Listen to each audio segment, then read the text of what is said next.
So today, hanging out with my friend Lance Tomashiro in Utah versus me in Illinois. And I've never been to Utah. I would love to come visit sometime on a day. You play golf on Fridays, right? If I've Yeah, you know what's awesome about coming to Utah is you automatically hit the ball like 20 yards further. Just because we're at such a high altitude. So, you know, everybody comes to Utah and they go golf in the mountains and they think that they're great at golf, and then they go back to sea level and realize how good those pro guys really are. I totally forgot about that. I've heard about that. I've watched a little TV and seen some of those tournaments where they say, no, these guys are hitting the ball further because of the elevation. Interesting, but it's like last week, the reason I say that, I had emailed you and you said, well, I can't do it Friday because Fridays are my golf day. Thought, good for you. That's what I need, a golf day. You know, and what's awesome about it is it wasn't always like that for me. It used to be I couldn't fit in a golf day even if I had wanted to. And that's because, you know, working in corporate America where you're always tied to that on-call thing, you know, it was always fun for me because as I climbed the corporate ladder, they'd say, no, you're going to love this. You're going to get more money, have less responsibility. And every time I figured out my per dollar wage after I got a promotion or a raise, I always made, you know, more money in my bank account, but less money as far as the time I actually ended up putting in. Isn't that funny how that works? Yeah, they got a good rap sheet going with how they sell that every time. They do. Now, were you a computer programmer in your corporate life? I was actually I did databases, so I wasn't like the normal IT computer guy. I was like in charge of the guys that ran all of the data for GM, big mortgage companies, a couple of medical facilities. So, yeah, I know about that sort of corporate grind. Well, nothing like me just trying to do a little Excel spreadsheet on my desktop, which is impossible for me, by the way. So that's we just were managing, you know, a couple 100,000 mortgages or something like that. Oh, that's all, huh? Pretty fun stuff. It sounds thrilling. Captivating. Now, I met Lance. This is a little backstory. We met last year. Lance contacted me and was getting into voiceover and wanted to record a demo. And we did. And during that time, Lance had made reference once or twice about him doing some coaching. And it wasn't lost on me. I mean, I heard him, but we were like really focused on the whole production thing. So we really didn't get into a big conversation. And Lance is a very unassuming, kind of laid back guy. And that was it. And then long story short, a mutual friend, well, a friend of mine runs into Lance, meets him in Utah at a marketing conference. My name comes up in conversation, yada, yada, yada. And then here, all of a sudden now, we did a program together. Well, I was getting ready to say a program together. You did a program, which I sat and listened and took copious notes on about how voiceover talent can make money, good money, online using the Fiverr. So what I wanted to do today is I wanted to start very general about the whole freelancing movement. Because I know, I mean, you are really you understand that. And you're an entrepreneur, you understand online marketing, you understand the freelancing thing. So what's going on? Why the big deal with freelancing right now? You know, I got to say, like, from my own personal experience, and, you know, if you're not, I honestly believe, and, you know, my daughter has her own income streams. Really? My wife is going back to school. Oh, yeah. My daughter sells stuff on Amazon. Oh, my gosh. She's got her, like, Facebook page. And here's the thing is that I worked in corporate America for years and years, did that whole grind, kind of like what we were talking about. And the one thing that always shocked me is that you weren't safe. Like, you can't work at a company for 4, 10, 20 years anymore. Yeah. They don't want you to because, well, they got to pay your pension, you get too expensive, you know too much, or whatever that thing is. And I remember, like, just waking up some days and being like, man, they want me to cut 10% of my staff. Like, why? Nothing happened. You know, the company's making more money, whatever it was. And it was just like, well, somebody woke up and got out their Excel spreadsheet and said, you know, we need to increase revenue for the shareholders or whatever it was. Sometimes it would just be somebody woke up on the wrong side of the bed and decided they didn't like somebody. And they'd be like, go out and fire so-and-so. And it was like, it got to the point where I was just like, man, there is no security in this anymore. And I had my daughter at the time, and I remember thinking, what would happen if somebody just woke up one day and said, you know, you're fired for whatever reason, whether valid or not. And I became passionate about, I have to build up an income stream for myself in case this ever happens. Now, I got lucky. I mean, I built up a business. I learned marketing. I did this stuff, and I put myself in a position where it became really weird. I was making well over six figures at my day job, and then got into a position where I was making basically part-time over six figures with my internet business. Wow. And had to make this decision where, and what happened was I wanted to go to a marketing conference, and my boss said to me, you can't have this time off. We've got XYZ going on. And I just looked at him and said, you know what? I'm going to resign. And he looked at me like, what do you mean you're going to resign? I'm like, I have to go to this conference. And it really, I mean, it was a weird position to be in a place where you've got two six-figure incomes. Giving up one was really scary. It changed, you know, short term, it changed my income in half. Sure. But it was that decision. I remember talking to my dad, and he said, what are you doing? Are you insane? And I basically said, I'd rather have the stability in my own hands. And I think that that's what's happening across the world right now because of the internet, because of sites like Amazon, eBay, Fiverr, whatever they are. There's a million of these sites now that people can go sell their services either on a full-time or part-time basis and start to build up these revenue streams for themselves. It really is a time of self-responsibility. I mean, an opportunity for self-responsibility, because if you look back at people a little bit older than me, I would say people who are right at the retirement age, the business model at that point in time, the companies really played more of a parental role. It's like, you come work for us for the next 40, 45 years. We will take care of you. Yes. And at retirement, we will take care of you for whatever days are remaining in your life. And people are very loyal, you know. And today, you know, when you talk about job security, there really is no such animal. No. As you just mentioned, there really isn't. And so it's a day and age for those who are brave enough to take it on to say, you know, I'm going to take responsibility like you just did for my own. I'll put the stability in my hands, or my whatever comes. It's now on me. It's not on them. That's scary for a lot of people. Yeah. And I see, you know, I think that the people that are sort of caught in the middle of all this are like your age to sort of a little bit younger than me. You know, people in their, like, I would say probably like, you know, 30s to 60s are caught in the middle of this because they lived through this shift and weren't aware that it was happening. You know, my daughter, I mean, I watch her shows with her on TV and they're talking about, look at how many YouTube followers I have on, like, sitcoms. You know, they're talking about their followers. Wow.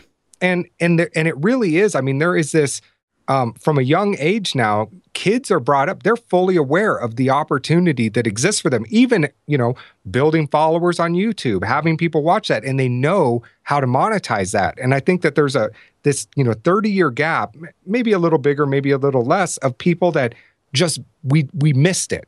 And below us, I mean, this is just commonplace. Like, people know, you get visitors, and then you sell ads on YouTube, and you make money, and it just makes sense to them. So I think that there is this whole shift of mindset coming as far as, I mean, it's gonna revolutionize business. I mean, you're gonna see a lot more people working at home. You already see a ton of people. I mean, you work from home. I work from home, and it's just a different mindset shifts that is taking place. I feel lucky. My dad had a very entrepreneurial spirit. Although he worked in a glass manufacturing factory his entire working life. He died fairly young, but I remember him telling me he didn't want me to come home from college and work in the factory at summer because he's afraid I would never go back to school. And anytime I would tell him what I wanted to do, like, for instance, I wanted to be a radio disc jockey more than anything. And, Dad, that's what I want to do. And he would say, son, own the radio station. And so I think I was lucky in that most people my age were really thinking more traditional, but he instilled in me a sense to think bigger picture. And the thing is, with today's climate and culture and technology available to anyone, I mean, literally, if you want to own your own radio station and you've never been in radio and you've got a microphone, you can start a radio station today. It's crazy. Like, I mean, there is everything open to everybody. It's just, can you break out of that mindset of traditional thinking and put yourself out there and do it? Because it's being done over and over. I mean, it amazes me. I've been in the niche that I'm in since, I think, like 2008. I think I quit my job around 2009. And I still meet people every day that they're like, oh yeah, I've been doing this for 10 years. I'm like, never heard of you before. I mean, it's enormous how big the world is out there. And I think we all get caught in our little circles and we think that's the whole world. And the truth is, it's not even close. So Lance Tamashiro, begin to lead us down the path of righteousness here toward toward independence. Help us to better understand this whole mindset, this entrepreneurialism, which is really, I mean, it's a freelance mindset, which is where the market's moving. Can you just kind of begin to introduce us to what that is, how people begin to move in that direction? Yeah, I mean, I think that the biggest thing is to realize that no matter who you are, I mean, if you found this video or if you stumbled upon it or whatever, I would say that the number one thing to realize is that you have something that you're an expert in. Mm-hmm. You have something that you're passionate about. You have something that is just second nature to you. It doesn't matter if it's I work with people that are plastic surgeons. I've worked with people that do crocheting. I've worked with people that make t-shirts. It doesn't matter what it is that you do. You're passionate about something and you can monetize it. And I think that where most people fall short is they think because it's so easy for me, nobody would ever pay me for my expertise. And the truth is that once you realize that 95% of the people on the planet that are interested in whatever you are interested in are newbies, meaning they're just starting out. They're like using the internet to find out about how to make a sweater, how to, make whatever thing, how to hit a golf ball, whatever it is, that your information is valuable. Your job is to share that with the world. And I think that, a lot of times people that are getting started in selling products or starting their own business, people say to them, find what you're passionate about, find a niche. And then they start looking at what they do. So somebody go, well, I want to make money. I want to do what Bill does. That may or may not be what you're passionate about. I mean, yours might be golf or flying a kite or drone racing or whatever it is. But the majority of people out there are beginners. And what you have to bring to the table is putting your personality on there. I mean, Bill, you and I could both talk about voiceover stuff. And we could get a script and talk about the exact same thing. And there's going to be a group of people that say, I like Bill. And there's going to be a group of people that say, I like Lance. Right. And the reason is because of who we are. People are going to identify with us for whatever reasons, because I'm wearing a ping hat, because you're not, because I'm wearing a blue shirt, because you're not. Right. And it's little things as silly as that. And I think what people don't realize is there is somebody looking for you to teach them what you know. And it's you. It's not the information. It is you. Because the information is all out there. I mean, there's very little new under the sun. It's, can you put it together with your own spin, your own take, the way that you explain it, and then give them the value that they're looking for their money. That is such an important point, because I think it's hard for most of us to grasp that. Somebody says, well, yeah, you could take your expertise. And people say, no, it's already out there. I talked to my wife. My wife has been in student financial aid for over 20 years. Great niche. Wherever we go, people always say, Vicki, can you tell me how, my daughter's getting ready to go to college, what's the process? And I've talked to her about this, and her response is, it's all free information. It's out there. Anybody can get it. And I said, but they still ask you for it because they still don't know what it is. But everybody's got it though. And this was a lot harder. When I got started online, I mean, we didn't have, YouTube wasn't as big as it is now. We didn't have the tools to make videos, and audio was really hard to do. And so we'd always talk about this. How do you get somebody to know, like, and trust you? Know, like, and trust. And that is so easy in today's society. I mean, get a YouTube channel, which I know you've built your business around. Right. Get a podcast, which is free to set up. Get a blog, which is, very minimal in order to set up. But if you want to make sales, you got to give the information and build that following first, which means you got to put yourself out there. I mean, the reason why people ask your wife about it is because, well, they like her, they know her, they trust her. Yeah. So that's she has a passion for helping kids get in school. And people know that. Yes. And so I think that understanding that you have to build that. I mean, people probably look at you and go, why do you got X number of hundreds of videos? That's crazy. And probably if you piece together, if you, from your point of view, looked at your videos, you're like, man, I've given everything I know away for free in these 3-minute chunks or 10-minute chunks. Why would anybody pay me for it? It's all out there because it's not packaged concisely. Right. And that's one thing why I like to do podcasts, because I can say it 1,000,000 times over. There's something different that happens when you package it as a package for somebody to follow through step by step. It's all out there. The value is in consolidating it. Oh my gosh, that is so true. Happens to me every day. Or even I'll just say the same thing in a different way. And people who have followed me for years say, man, like I did a thing using my guitar to explain how tuning your guitar is like getting into right voiceover read. I can't tell you the number of people that finally got it after, 10 years or 5 years actually of making these videos. They're like, oh, now I understand. So it is right. funny And how in that your works. head, you're thinking, this is what I tell you every time I make a video. I know exactly. How many times do I have to say this? And what I'll say is, the old thing, like what did they say? Like the teacher will appear when the student's ready. Yeah. And I think the same thing's true with information products is it's like, you never know where somebody's at. So I always assume everybody's at a beginner level. And you've seen some of the courses that I teach. I mean, we've got people that have been doing stuff forever and people that are brand new. And so what we always do when we do trainings is we start you at assuming you know nothing. Yeah. And the reason we do that is to get everybody on the same page.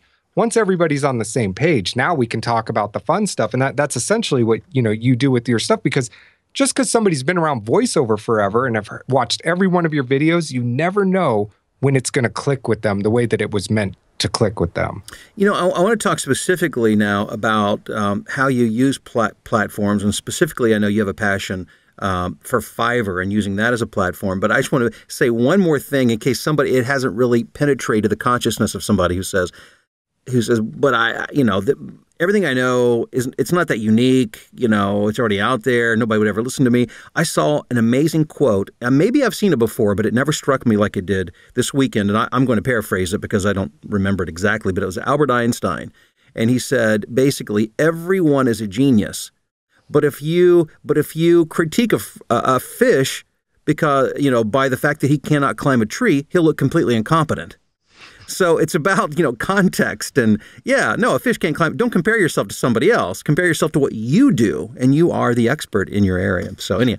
And I got to say, for me personally, that is why, I pay for all kinds of coaching, both in like personal development and in business and whatever.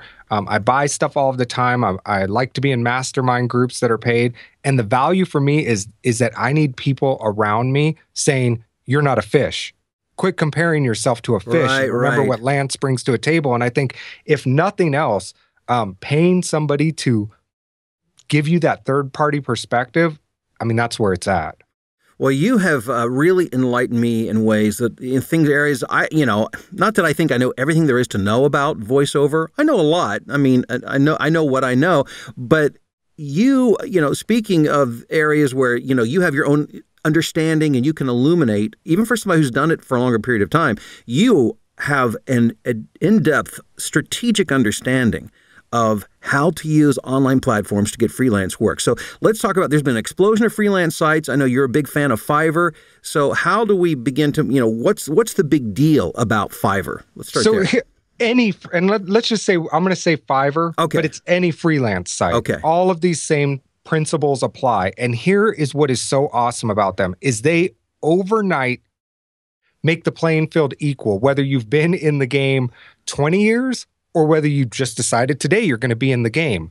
And they provide you with a zero barrier to entry, right? So like me, for example, in voiceover, the reason why I got into voiceover was I was looking to show some people how to make an extra $500 a month using free traffic, because the biggest problem most people have when they come online is they can't get targeted buyer traffic, which is why I love sites like Amazon, why I love sites like iTunes, why I love sites like Fiverr, because they've got buyers that are there looking for you. Your job is just to put yourself in front of those buyers. That's half the battle. Most people do it different, right? Most people go, I'm going to spend a year putting up my website and making my product, and they put it online and nothing happens. So that's not how you're supposed to do it. No wonder.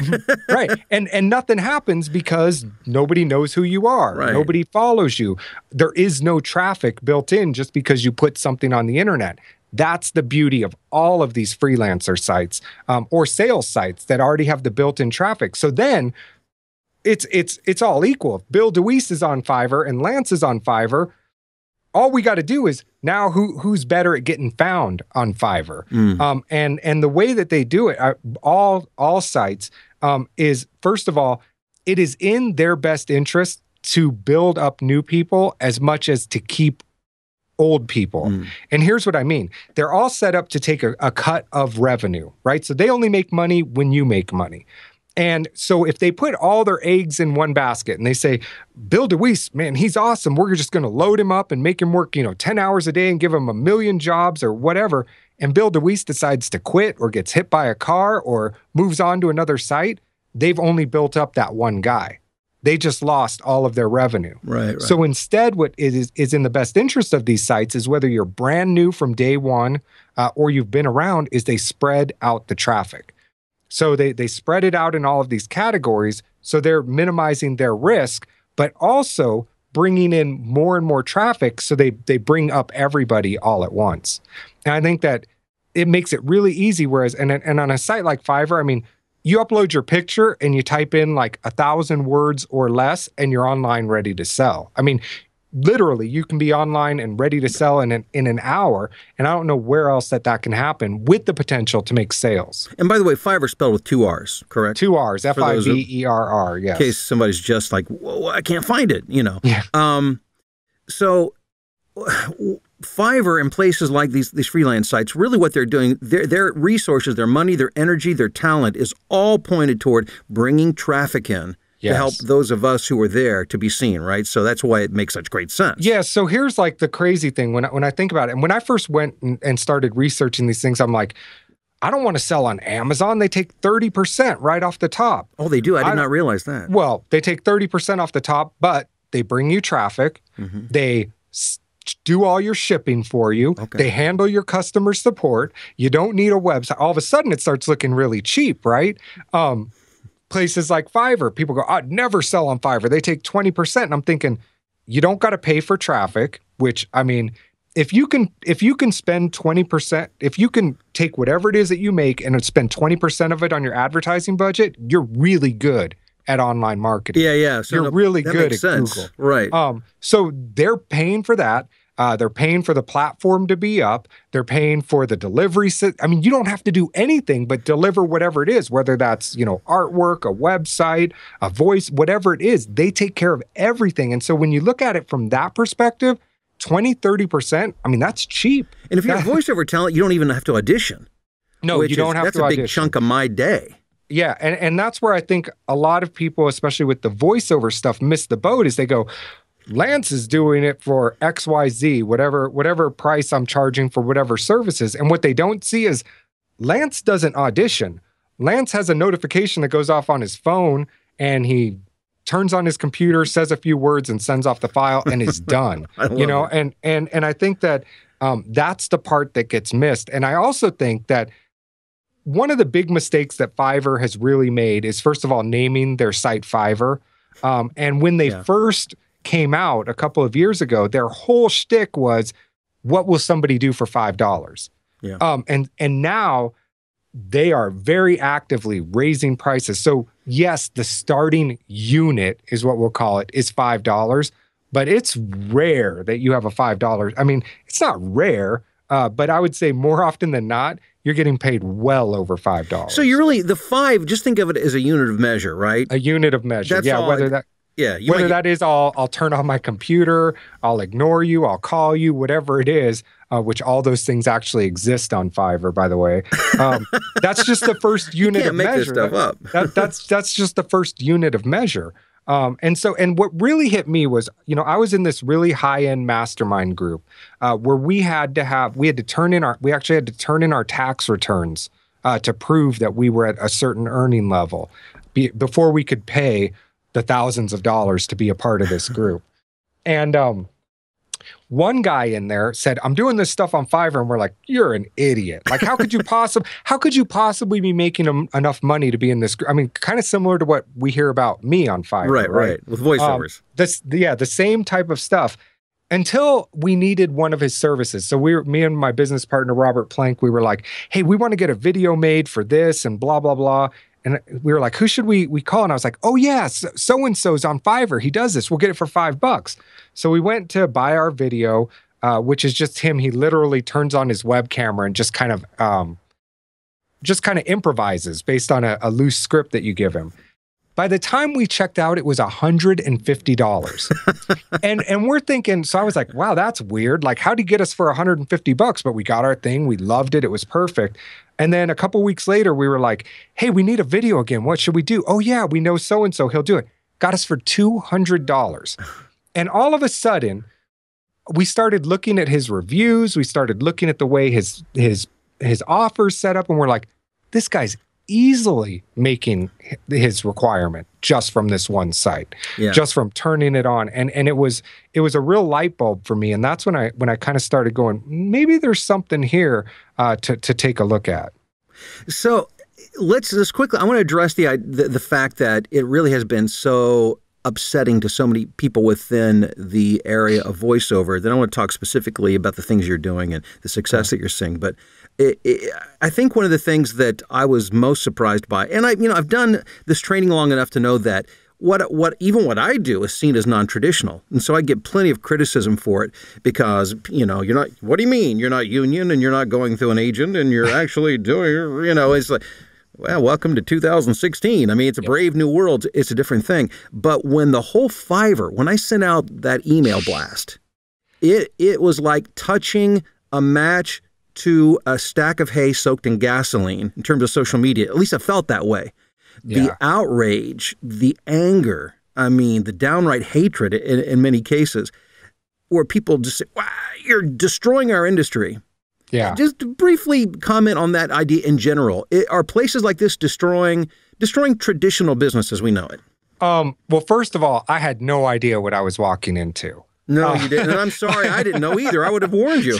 So, and here's what I will say is we brought marketing that exists in weight loss, golf, business building to an industry that had never seen it before. And what I'm talking about is the whole sales process, not even what we were selling, the type of sales letter, the way that the message was being put out there, all of these things that exist in every other industry. And let me tell you, when you guys were like, let's do this, we were beyond excited because that's, as a marketer, if you can bring techniques that are proven all over in giant industries to a niche that's never seen them before, man, that's where it's exciting. And no offense to you guys or anybody that sells products in voiceover, but what I found when I was doing the research was they'd have like 3 sentences on a blog with a PayPal button. Right. You want to get a demo made? Buy this. And I'm going, that's so boring. You know what's exciting is making $500 and that's a car payment. Making, $1,000 and that's a house payment. The sales letter itself was a whole new revelation. I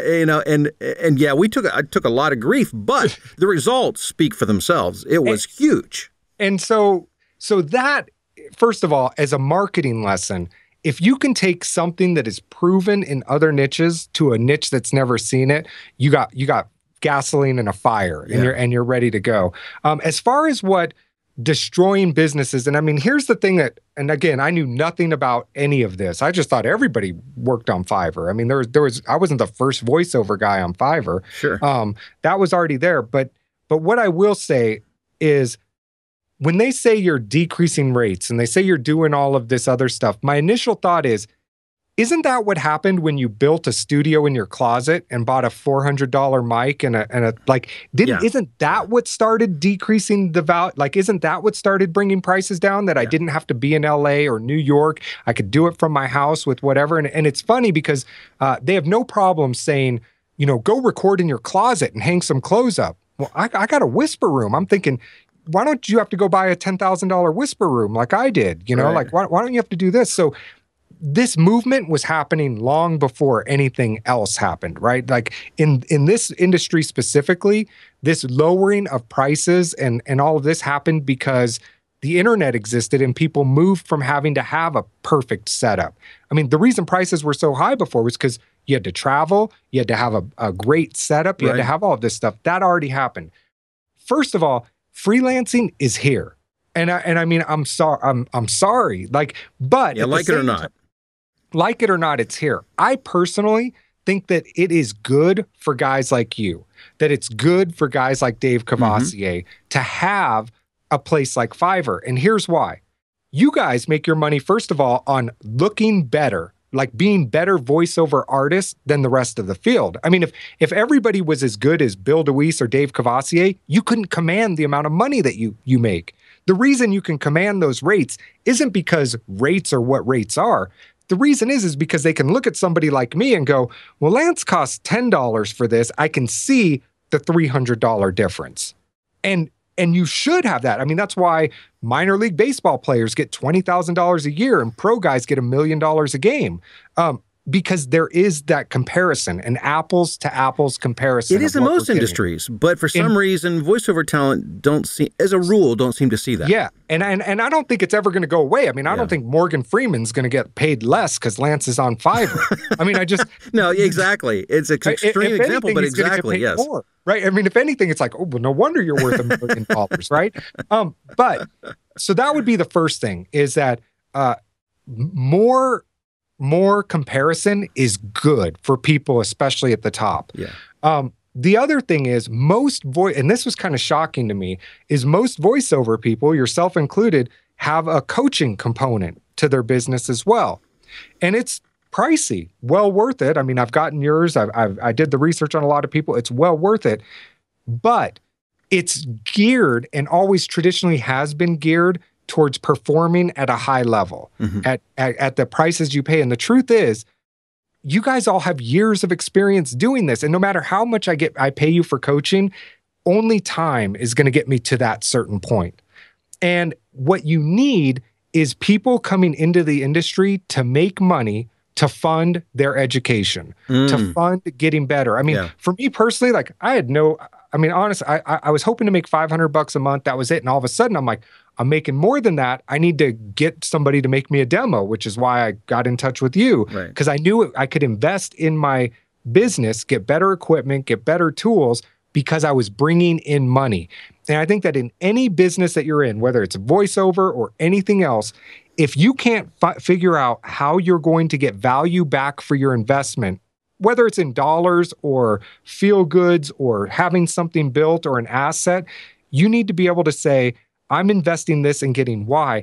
If you're just going into the whole $4,000 and assuming maybe in 5 or 6 years you're going to make that back, you're insane from a business perspective. So I would rather have people making cash flow to invest in the voiceover economy than not. And for some reason, that's just kind of lost on those people. I mean, let me tell you, and you know this about me personally, like I got no dream at all that I want to be on Fiverr forever. Like I learned it. I got good enough. I got paid to learn. Now I'm ready to move up. And then once I figure out that next level, I'm going to move up again. And what I see missing in traditional voiceover is there is no path for a newbie to make money until they're at your level. And I think I think it's a disservice to everybody out there. And you make a good point. That first step is the biggest step. It's like getting to that place where it can actually begin to get consistent work. You got to have a self-funding business.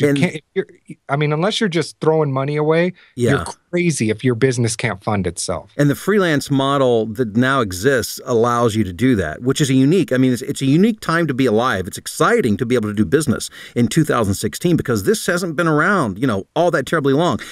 Now, let's dive more into your involvement with voiceover and Fiverr, if I can. Would it be too personal to ask about how things are working out financially right now? Because we haven't talked numbers for a little while. Okay, so I've got my screen up right now, and you do? Okay, excellent. I've been making money on Fiverr for a little over a year, just a little over a year. So it took me some time to get ramped up. And right now, I've been paid out by Fiverr $43,522.01. That is for a year. Less than a year, yeah. Including the startup. Including when you didn't know what you were doing, you're just getting started. That's pretty amazing. And that's minus my 20% cut. So it's really you're talking somewhere, 55 grand range, something like that. And you haven't auditioned for a single job? Well, I have. I've actually, I could probably bring that up, but off the top of my head, I've auditioned for 156 jobs on another site. Oh, okay, but not through Fiverr. Oh, yeah, no, not on. Okay, that's right. Okay, got it. On Fiverr, no, just haven't auditioned one time, and just my phone goes off or I get an email, I do my recording, and I'm done. Now, let me ask you, just as for a point of comparison, you said you've done 156 auditions outside of Fiverr. How many of those have you landed for jobs? 0. Interesting.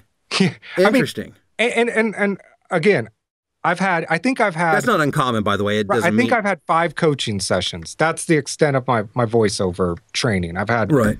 4 with you doing a demo and a 5th one. That's it. So I also don't expect to be making money and doing auditions. Although now for me, that's the next move, obviously. Yeah, but you know, it's worth noting that that's not uncommon. You know, I hear from people who've gone 400 or 500 auditions, and people think, well, then I must suck. Well, not necessarily. It's just it takes a while, and you have to work. It's a numbers game. But the fact that in the meantime, you actually have made a really good income. I mean, starting from scratch. I mean, with nothing. With nothing. I mean, that is mind-boggling. This was my first microphone. Is it built into the headset or something? Or yeah, so if you do this, it's like a headset. Oh my! Oh, I see it now. Okay, I couldn't see it. This is like I think this is $25 or $30. It's a Logitech something. That's crazy. And you actually did your first voiceovers? Oh yeah, on the Fiverr with that. That's amazing. I mean, I didn't know. I didn't know that there was equipment. You know, I just people doing it, and it's like, oh, I can do that. Yeah, you talked about now kind of evolving onto other things. But in terms of Fiverr, what do you think the potential is there, longer term? I mean, I'm at the top, but I also don't charge the most. So, and that was part of my marketing strategy. They've got me now increasing my rates. I actually I increased my rates last month, which was like scary as all scary gets for me, because I had this consistent thing and going, and my revenue last month was $5,920. And so I brought home of that $48,2160. This is after you raised your rates? Yeah, this was after I raised. Wow. So I did 381 jobs. So that sounds like a lot. When I say, you know, I'm thinking, wow, that's a ton, but it averages out to like what, 10 a day, something like that, maybe 11, 12 a day. How much time do you spend? I mean, how much time do you spend a day? I mean, I know the answer to this, but for those listening. On average right now, and it went back down because I was doing way more things, but I'm between 60 and 90 minutes a day is what I spend. Now I gotta say that with a caveat, because what I do is I've got an app on my phone that if somebody sends me a message or has a question, I can answer it on my phone. Yeah. So I do kind of do like a little bit of text messaging is what I like to call it. Yeah. So I do some of that kind of like business maintenance on my phone outside of what I'm counting in that. But like, essentially, you're sitting in your studio. You're not auditioning, so you don't have to be available all day. So you come in, okay, I'm going to work from 9 to 10:30, and that's kind of, you have a designated time that you come. I'm not saying it. I don't know what time you do it, but I'm just saying you kind of have a designated time. You go into your studio, you do it. So you're making almost $50,000 in the past year, in which you start from scratch, nothing, and you work between an hour and a half a day. That is. And by the way, Lance has shown me his numbers before, so I'll tell you, I haven't seen the most recent ones, but I've seen the numbers, and he's not pulling punches. I mean, this is the truth. This is not BS, inflated, spun marketing to sound better than it is. This is raw, the truth. I mean, it's just the way it works. I literally have goosebumps right now. I get giddy when I think about the possibilities for people who are starting off in the industry. Well, and that's the whole thing is, and I think that what people need to know is, first of all, about the program is, first of all, it works. And you know this, Bill. I mean, what people don't know is we've got a secret Facebook group so people are like, oh, they're not doing anything. We've got probably this crazy active Facebook group where we hear stories all of the time of people quitting their jobs, making their first money, making thousands of dollars a month. I mean, all the time we get emails like and we've that. Only done the course once, right? And that was when, I mean, it wasn't that long ago. It was a few months. I can't remember exactly. Do you remember? Yeah, I want to say it was maybe 5 months ago. Okay, so it's less than half a year. So these results, people leaving their jobs or making significant income, has happened in a matter of months, not years, is the point. And you know, what's funny to me is part of the knock that we get on this is like, oh, they're scam artists. They're charging all of this money. And I'm thinking, first of all, what we charge is very little compared to what a traditional coach charges for an hour, a half hour, whatever it is. Right. And the part that people don't see is that we haven't quit teaching them. Like, there is new stuff coming out all of the time. We are like, there's nobody that thinks that we got the good end of the deal on this as far as if you would ask the students who participated, as far as what we made and what we give to those people. And the truth is that this is a passion project. I mean, I don't know if it is for you, but for me, this is crazy the amount of results that are happening. And it's like I tell the group in the Facebook thing, like, as long as you guys are getting results and as long as you're helping each other come up and everybody's making money, like, I'll do this forever. But we put a whole heck of a lot of time in, and I see your videos almost every day on Facebook. Just, I mean, Lance is not making this up. I'll log in and think, how in the world do you spend that much time? Because every day I see you're doing another thing for the group. And my point is that there's very few people that have paid thousands of dollars or whatever they paid for coaching where the coach stays in touch. And it's like, okay, well, I'm not getting paid. Let me tell you some new stuff you should be doing. And I think that really has gotten lost in the chatter of what's out there. And I mean, if you know, my advice would be, if you know somebody that you think might be doing this, ask them about the program before you make a judgment about it. That's it. I mean, you can like it or not like it, and that's always been my argument. I wouldn't expect everybody to agree with me on everything that I do, and that's fine, but having a thoughtful discussion in which we actually know what we're talking about before you make the criticism, I think just helps everybody involved. So since we're on the topic, let's give the website, which is vosuccessformula.com, and I'll put that up so people can see that on the video. And you mentioned it's not tens of thousands of dollars, it's not thousands of dollars, it's only... Oh man, you're starting to sound like a sales guy. I wanted to impress you. It's only $247.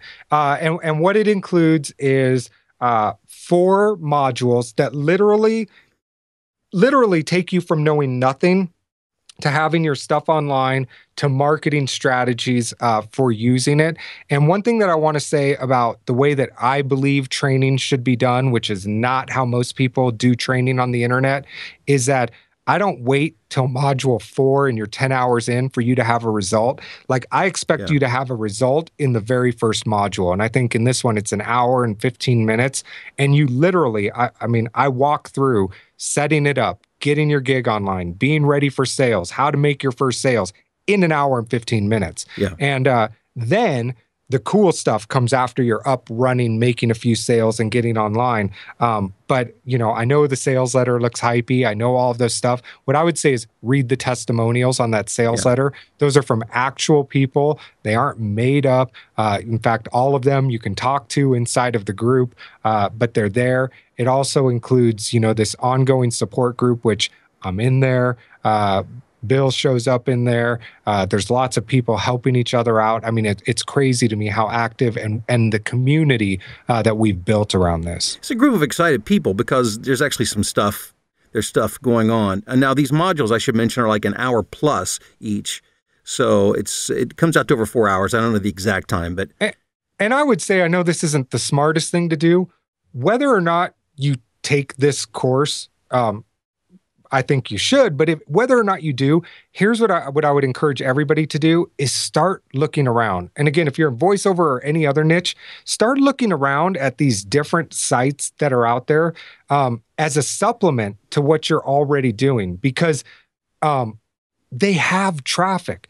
I see so many people fail online in all kinds of niches because they've got a great idea, they've got a great product, they've got a great service, but they don't know how to generate traffic, which is always the elephant in the room as far as selling anything online. And the beauty of these sites is they have not just a little traffic. You're talking all of these sites are like in the top 100 trafficked internet sites in the world.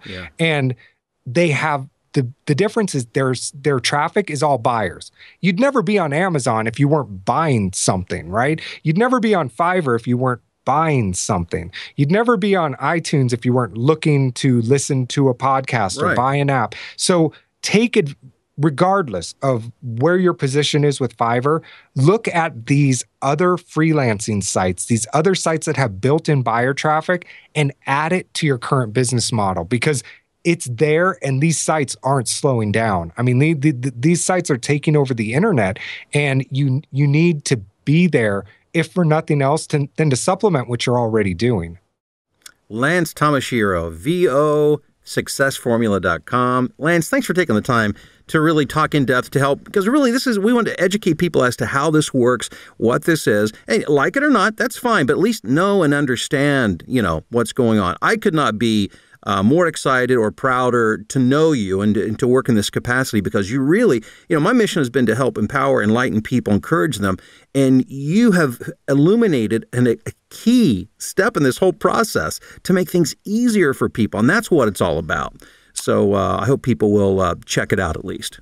Yeah, check it out. And, regardless of what path you choose, I think that this is like you've said a couple times, this is an exciting time for business in general. Yeah. There's disruptions going on all over the place, and the fact is they're going to happen. So be on the wave, don't let it suck you in, like be there, know it's going to happen, and prepare your business no matter what your stance is. Perfect words to end this interview. Thanks, Lance. Anytime.